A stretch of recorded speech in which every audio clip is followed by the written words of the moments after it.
Hello everyone! Welcome back to my channel. Medyo matagal akong hindi nagbablog kasi maraming nangyayari, maraming struggle na nangyayari sa buhay ko. So ngayon, magbablog ako ulit kasi meron akong pinost kaninang madaling araw. Ngayon is May 4, 2024. Ito, kalalabas ko lang galing ospital. Medyo mahina pa. May pinost ako sa aking Facebook account na yung parang God's plan is always the best. Sometimes the process is painful and hard, but still have faith in Him. Maraming nagtatanong, bakit anong nangyayari? Kasi mayroon dong picture na nasa CT scan ako. Anyway, ano ko yun, kukwento ko sa inyo kung bakit ako nandoon. Ngayon, sa lahat ng mga nagtatanong bakit ako nandoon, dahil hindi ko kasi kayo may isa-isa ng sagot. Ang daming nagme-message na, bakit? Ano nangyari? Hindi ko sila may isa-isa kasi isang kamay lang yung ito kasi, nangyayari. Hindi ko maigalaw. Sa lahat po ng nagtatanong, pasensya na hindi ko kayo naiisa-isa. Daanin na lang natin sa vlog. Sabihin ko sa inyo yung totoo. Pero i-summarize ko muna yung yung unang mga nangyari sa akin. Yun. Taong 2018, ano yata yun? September, nagkaroon ako ng gallbladder removal sa Dubai. Ngayon, so, ano siya, laparoscopic procedure. Yun. Napagtagumpayan ko yun. So, nagkaroon ng pandemic, na COVID kami lahat. Yung pandemic, nasa Dubai pa ako noon. Tapos umuwi ako kasi nandito sa Pilipinas ang family ko. Tapos ako lang mag-isa sa Dubai. Kung anong mangyayari sa pamilya ko or ako, hindi ko alam kung magkikita pa kami. So, nag-decide akong umuwi. Tapos umuwi din ako kasi gusto ko makita yung mother ko dahil breast cancer patient. Gusto ko sana alagaan. Kaya umuwi ako. Ngayon, ang tagal kong nag-adjust kasi ang tagal kong abroad. Ang tagal kong OFW. 2020 umuwi ako November. Pandemic pa rin yun eh. So, 2021, ina-adjust ko pa yung sarili ko, anong gagawin ko dito. Anong buhay mayroon ako dito sa Pilipinas, anong gagawin ko. Hanggang sa May 2022, nagkaroon ako ng brain stroke na isang araw parang namanhid yung mukha ko dito. Nahilo ako namanhid, umagang-umaga. Friday yun eh. Nagdidilig ako sa labas ng bahay namin. Sabi ko, pakiramdaman ko muna. Saturday, Sunday ng umaga, hindi pa rin nawala yung manhid.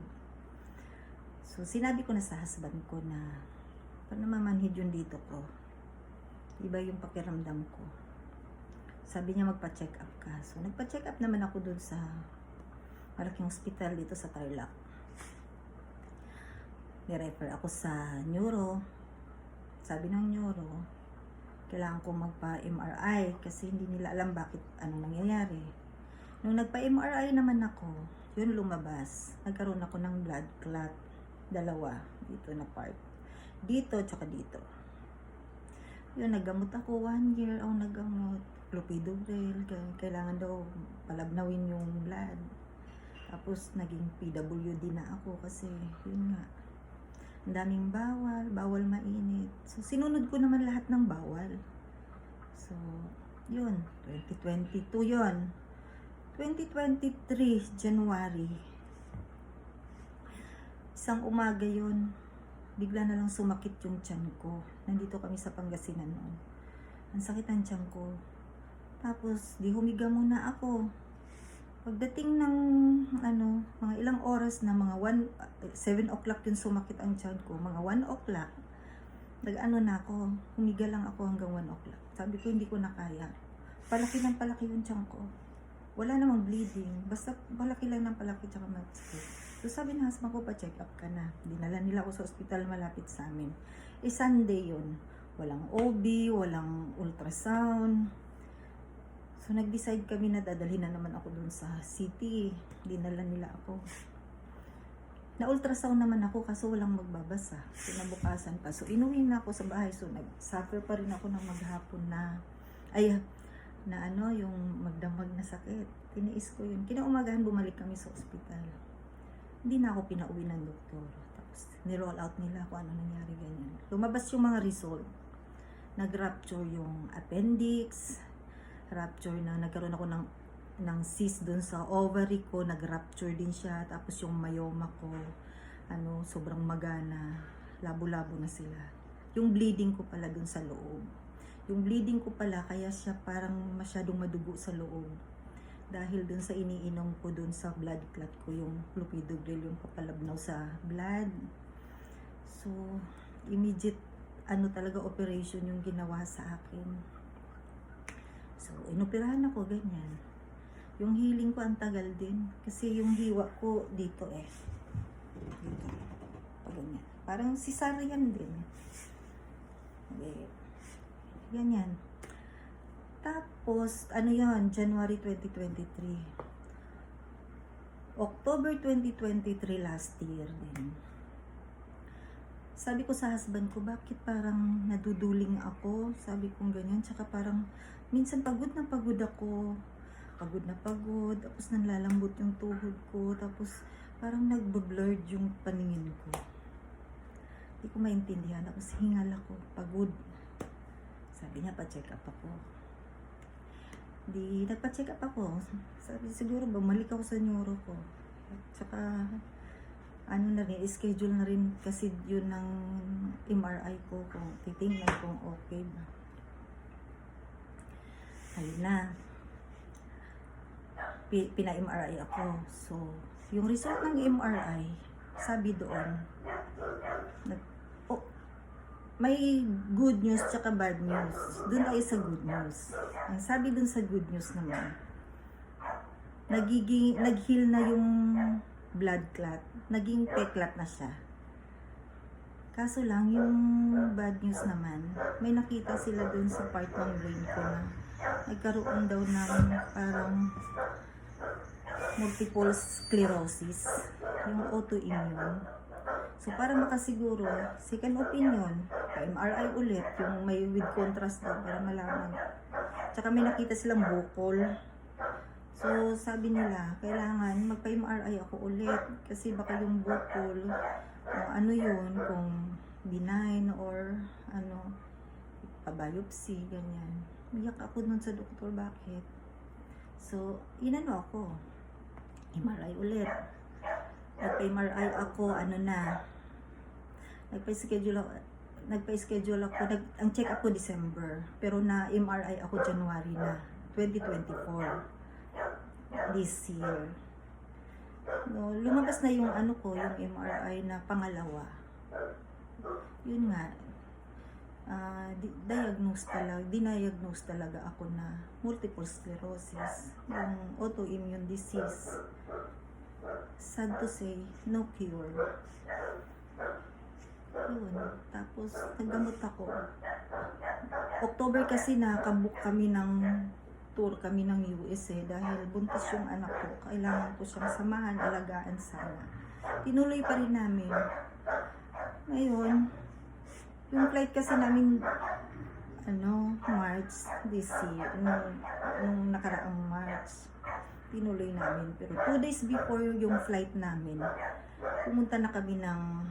pumunta ko ulit sa doktor ko, humingi ako ng doctor certificate, pero lagi na akong inaatake nun. Yung continuous ko na gamot for 3 months, kasi 3 months talaga dapat ako sa US dahil alagaan ko nga yung anak kong nanganak, ganyan. Pero yung husband ko nun 1 month lang. ako maiiwan bali doon. So, binigyan ako ng gamot pang 3 months. Malis kami. Pagdating ko sa US, lagi akong inaatake ng autoimmune. Nanghihina ako, daming bawal. Sinunod ko naman, pero talagang hinang-hina ako. Lagi akong inaatake. So, nag-decide yung husband ko na iuwi na lang ako. Hindi na ako magti 3 months. Pero dahil nga nandun na ako sa US, makikita nyo siguro sa Facebook ko kung ma-visit nyo yung Facebook ko. Ganda ko sa picture. Siyempre, picture yun sa social media yun. Nandun na yun, nakadikit na yun, kailangan. Pero bago yun mamasyal, grabe, hinang-hina ako dun. Pero kailangan ngumiti. So, pasyal, ganyan. Sa umaga talaga hinang-hina ako. Yung pasyal namin hapon, ganyan, hanggang gabi. Pagdating ng bahay, pagod na pagod. Higa lang ako. Relax. Tapos, umuwi kami. Pagdating dito sa Pilipinas, dumating kami Wednesday yata yun, at Thursday. So, pahinga lang ako. Ngayon, nag-decide kami ng husband ko na, sabi niya kasi holiday May 1. Sabi ko, simba tayo. Sabi ko sa kanya, punta tayong Manawag. Pasalamat lang, magpapasalamat tayo. Kasi marami kaming gustong ipasalamat eh. Kahit ganito man yung nangyayari sa akin, pasalamat pa din ako sa kung ano yung mga blessing na dumating. So, 4 o'clock in the morning ng May 1, 2024, nung Labor Day, ginising niya ako 4:30. Tara, punta tayong Manawag. Sabi ko, sige, agahan na natin kasi mainit. Ano kami? Punta na kami. Nagkaroon kami ng vehicular accident. Sobrang, yung car namin, nandito ako nakaupo. Binangga, ganyan. Ito yung car. Gumanyan. Tumaog. Ganyan. Tapos, bumalik ng ganyan. Talagang bounce. Gumulong kami.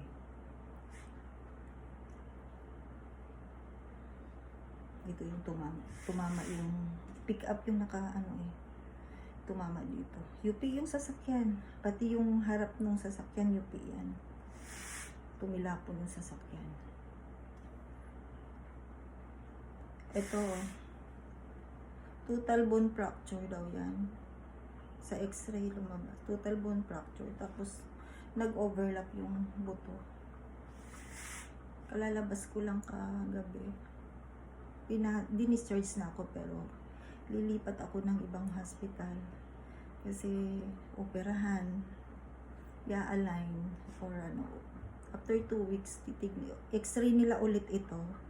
Kung nagdikit na daw yung buto or kung uoperahan siya, lalagyan ng bakal daw sa ilalim. Tapos sa CT scan ko, dun sa CT scan sa picture dun sa pinost ko, dahil nga mayroong masakit sa ulo ko, lumabas sa result, nagkaroon siya ng crack sa skull ko. Pero light lang naman, hindi naman siya nag-bleed. Nasa lang, ibabaw lang. Pero yung skull ko talaga nag-crack. Nagkaroon siya ng fracture. Ngayon, under observation kung baka magsuka or mayroong lumabas na something fluid, kung ewan ko kung saan. So, under observation. Inuwi lang muna ako ngayon, pero babalik kami sa hospital yan. Siguro sa Monday. Pero anytime na mayroon ako maramdaman, dadalhin ako agad sa hospital for emergency. Ngayon, kaya ako, ito siya. Kaya magapa siya, hindi ko maikilos.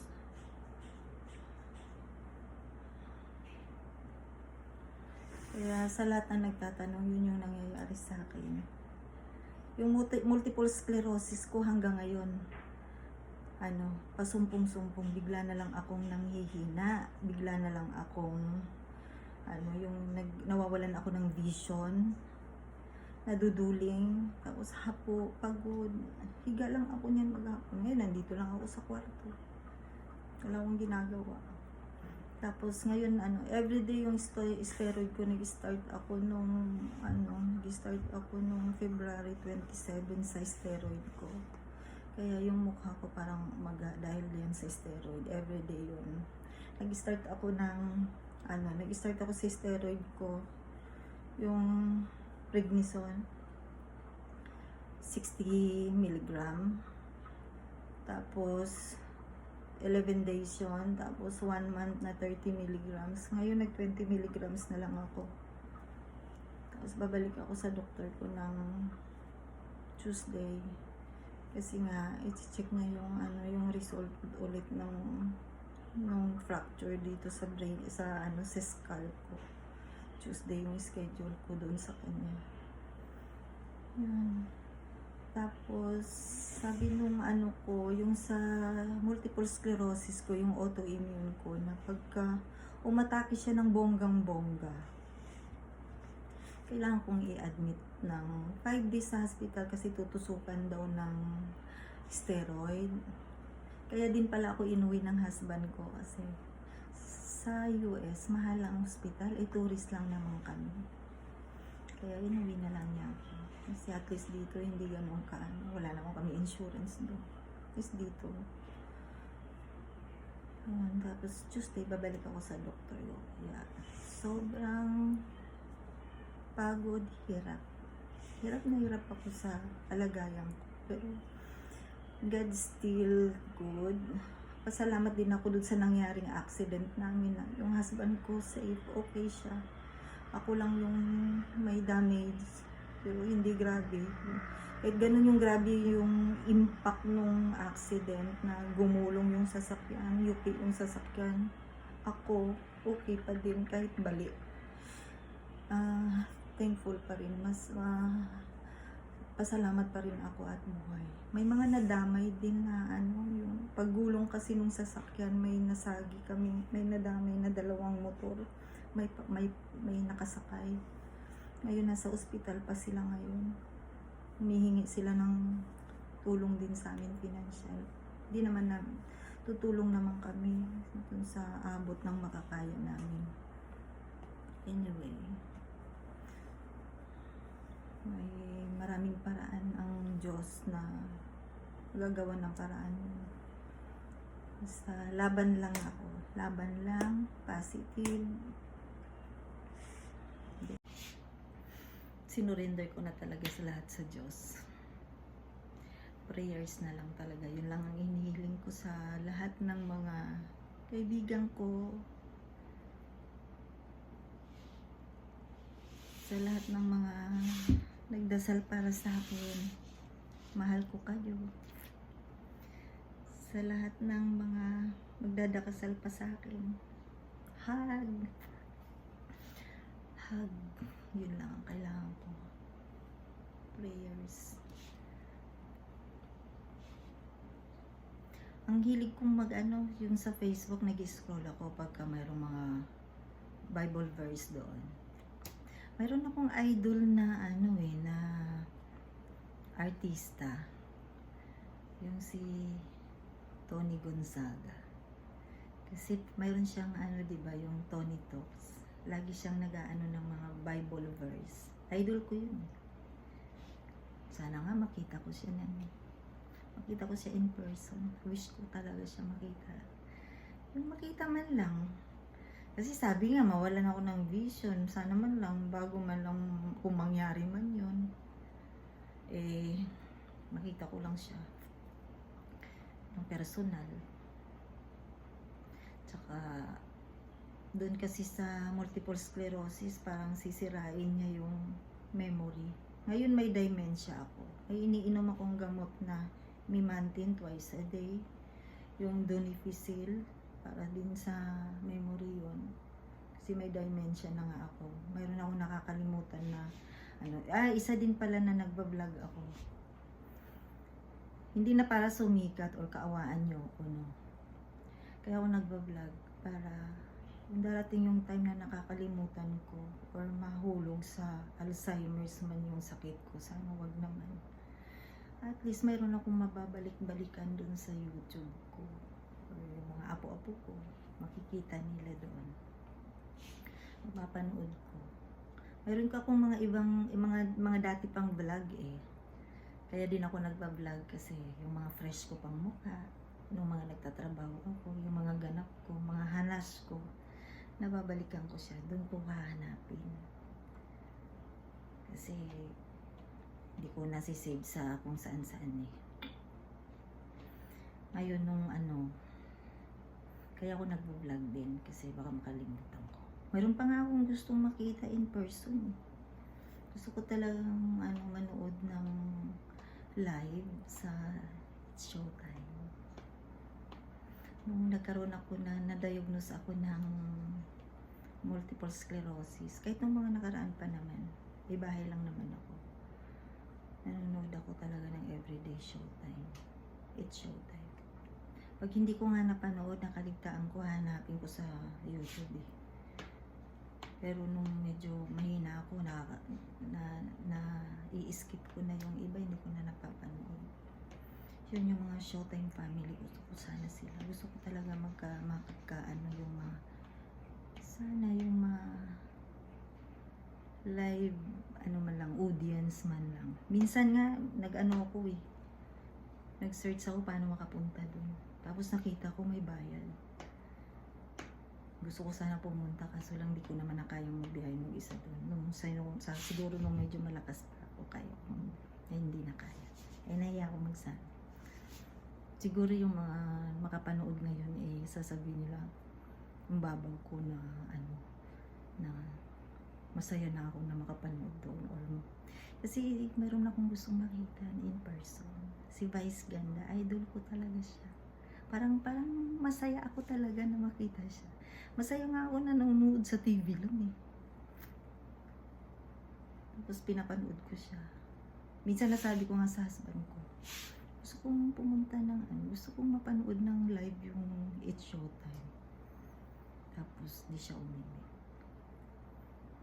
Hindi na ako nagpangalawang salita. Kasi hindi ko na rin kaya talaga magbiyahe. Nanghihina ako na gusto ko nga umiscape para lang pumunta dun. Paano? Sino kayang pwedeng sumama sa akin? Sana naman makita ako ni Vice. Sana makita ko siya para lang masaya. Para sumaya man lang ako at saka kung mawalan man akong paningin, at least nakita kita. Tsaka mahagman lang kita. Sumaya man lang ako. Bago man lang ako makalimot, at least nakita kita. Sana naman. Meron pa ako isang idol eh. Si Neri Miranda. Gusto ko yung niya eh. Ma-diskarte. Tapos, sino pa? Si Julian Santos. Mara Clara time pa lang pinanunood ko na. Kasi ako eh. Fan mommy, tsaka fan girl ako ng mga artista.